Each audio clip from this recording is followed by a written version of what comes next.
And I know this podcast is called Lectors with Attitude, but a word to the ushers and Eucharistic ministers out there, please. Make sure the recipients of Holy Communion, those who are coming up to receive communion, are disposed properly to receive.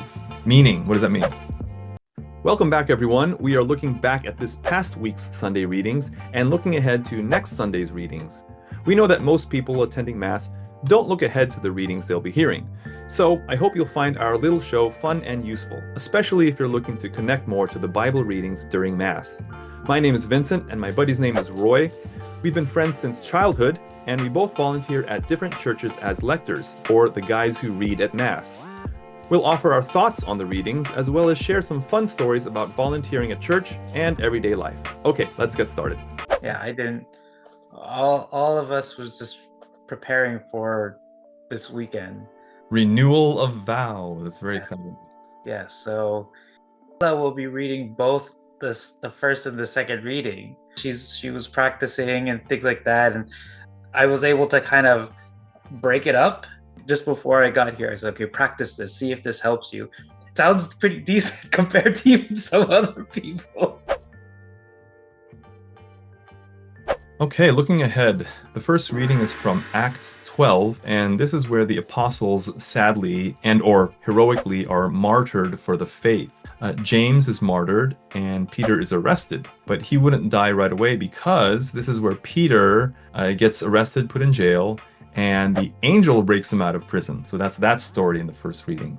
The responsorial is Psalm 34, appropriately, the angel of the Lord will rescue those who fear him. The second reading is from Paul's letter to Timothy near his end, where he talks about having, quote, competed well and is finishing the race, right, his witness to Jesus. And finally, the gospel is from Matthew 16, and Jesus takes the apostles to Caesarea Philippi, where he asks them who other people say he is. And then they have this and that, Elijah or a prophet. Then he asks them who they say he is. And Simon Peter says that he is the Christ, the Son of the living God. And this is where Jesus calls him Peter for the first time. He really calls him Peter. You are the rock upon which I will build my church, he says. And pay attention to everything else Jesus says to him. I won't give it away. So listen for that in the gospel this week. You know, it was interesting. I think we talked about it when they had that scene in The Chosen. After Simon was named Peter, then Jesus says that he has to sacrifice himself, and then Peter was like, no, you're not gonna leave us. And then he said, get behind me, Satan. And it was like, whoa, what? And I was hoping in the Chosen they would have brought that up, but they didn't. I was getting ready for Jesus to rebuke him, but they kind of left it. I think they didn't go that far because it is a touchy subject, because for both Orthodox and Protestants, because that's the establishment of the Pope. So for looking ahead, I noticed that it's a little section of the Lord's Prayer. Coming up, it's deliver us from evil. And you'll see that thread from all of the readings. When you think about the prayer, we don't pray that no evil will come upon us, but that we are delivered from it. You know, the saying, whatever doesn't kill you makes you stronger. So it's whatever trials that we have here on earth, it will happen, but we want God to help us and deliver us through those perils or those trials. So for the first one, in regards to deliver us from evil, Peter was delivered from prison by God. We talked about the angel, and in there it said, now I know for certain that the Lord sent an angel and rescued me from the hand of Herod. In regards to the psalm, again, the angel of the Lord rescued those who fear him. One of the lines is, deliver me from all my fears. On the second reading, Paul completed his mission. He finished the race, going deep all around the world to give the Gentiles the good news. And in any other person, in any other place, if he did what he did, he would have been tortured and killed. But not Paul, and he finished the race. In the line, it was, I was rescued from the lion's mouth. The Lord will rescue me from every evil threat. And then in the Gospels, again, you are Peter, and upon this rock I build my church. and the gates of the underworld shall not prevail against it. In each one of them, the Lord has delivered us from all the evils, or protect us from all the evils that has happened. Okay, let's look back at last week's readings. Is there any reflection you had from last week? So, like I was saying about the Lord's Prayer, last week I noticed was give us today our daily bread, since it was all about the Eucharist. The readings, the way I see it, can kind of be summarized by the economy of grace, where you bring in your sacrifice, and then he will take it, transform it, and then give that grace back to you exponentially. So again, think about that as we see the threads in each of the readings. So in the first reading, Abraham gave him a tenth of everything. So the grace that was given to him was that his descendants will be numerous as the stars in the sky. So you could see this crazy exponential multiplication. On the second reading, where Jesus was given the bread and wine, he took it, offered it to God, he transformed it to his own body and blood, gave it to his disciples, and then they carried on that tradition. And now Christians everywhere all have this greatest gift that we all could participate in, and it's multiplied billions of times throughout the end of time until forever. So just that one moment carried out for millions and millions, billions of Christians all over the world. The millions! Millions! Can you smell what God is cooking? Speaking of Peter and the Rock. Oh, yeah, that's right. In the gospel, again, the boy offered the 5 loaves and the 2 fish. Jesus blessed it, gave it to his disciples, and they gave it to the 500 plus. And by the way, it's not just 5,000, because it was just 5,000 men.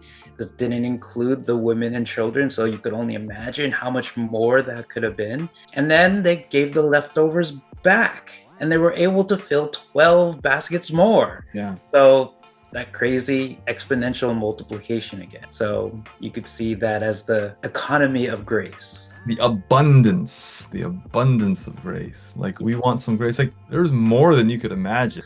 In the homily last week, basically the whole reason for the Mass was the Eucharist. Yeah, and kind of piggybacking on all of that, the homily that I heard from Father Pintakura, he emphasized and reminded us on knowing whom we are receiving at communion.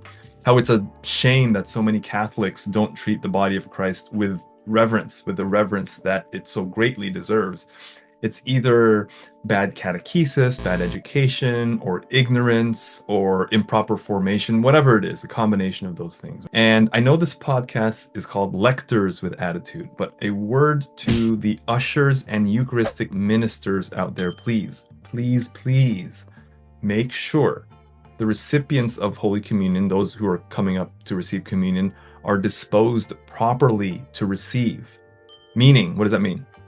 Make sure they don't walk off with our Lord in their hands without consuming him. A lot of times, especially post-COVID, people are not receiving on their tongue anymore. They're receiving by their hand. Make sure they don't walk off with that. That's sacrilegious. I mean, I'm not making that up. That's sacrilegious. You must consume Jesus right then and there, right? Make sure when they go up to receive, they at least look like they know what they're doing, that they've been there before, right? Now, some non-Catholics or those who have not received communion might have a genuine curiosity about communion, and that's fine, but they cannot receive because they don't know whom it is they are receiving.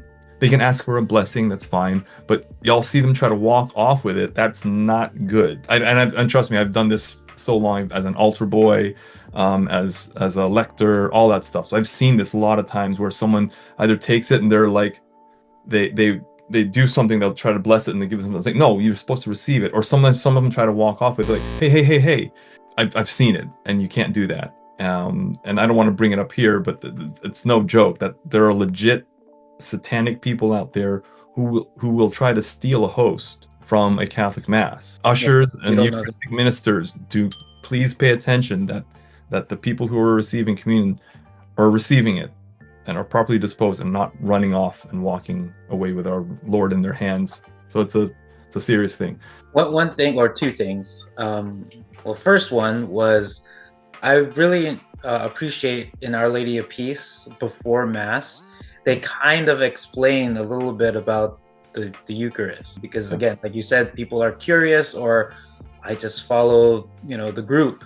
Yeah. And then number two is, and then there was one Eucharistic minister, one of the parishioners took it and looked like they were about to leave, but he just went off to the side to take the host. And I was like, okay, good on you, minister. That person was about to go and say, hey, then she saw him take it and then went back to... All right, let's do the how would you read this for this week. Are you reading this week? No, I'm reading next week. This is a snippet from Paul's letter to Timothy. All right, so let's give it a go. So, the Lord stood by me and gave me strength, so that through me the proclamation might be completed, and all the Gentiles might hear it. And I was rescued from the lion's mouth. The Lord will rescue me from every evil threat, and will bring me safe to his heavenly kingdom. To him be the glory forever and ever. Amen. The word of the Lord. Cool. Yeah, this one is a little easier. Thank you, Paul, for not having such a huge run-on sentence. So those of you lectors, don't forget to emphasize how he was rescued from the lion's mouth there. So don't glaze over that part. We like that part. We're fans of the lion's mouth line. Okay, how was it? I hope you got some positive takeaways from this. Leave your thoughts below in the comments, and don't just like and subscribe, but also click that share button and share this with your family and friends as well. Take care and God bless. Thanks, dude.